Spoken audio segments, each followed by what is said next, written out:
மதுரை மீனாட்சி அம்மன் கோவில் சித்திரை திருவிழாவின் முக்கிய நிகழ்வான தேரோட்டம் வெகு விமரிசையாக தொடங்கி நடைபெற்று வருகிறது.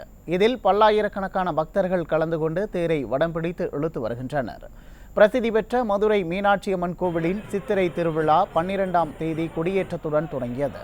தினமும் காலை மாலை வேளைகளில் சுவாமி அம்மன் பல்வேறு வாகனங்களில் வீதி உலா வந்ததுடன் முக்கிய நிகழ்ச்சிகளான மீனாட்சி அம்மன் பட்டாபிஷேகம், திக் விஜயம், மீனாட்சி சுந்தரேஸ்வரர் திருக்கல்யாணம் கோலாகலமாக நடைபெற்றது. அதனைத் தொடர்ந்து திருத்தேரோட்டம் வெகு விமரிசையாக தொடங்கி நடைபெற்று வருகிறது.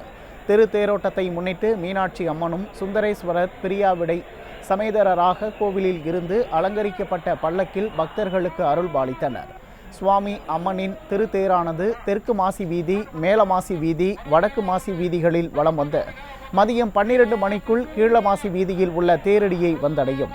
இதில் ஆயிரக்கணக்கான பக்தர்கள் சங்கு முழங்கியும் இசைகளை இசைத்தபடியும் மீனாட்சி சுந்தரேஸ்வரர் பதிகம் பாடியபடியும் தேரை வடம் பிடித்து இழுத்து வருகின்றனர்.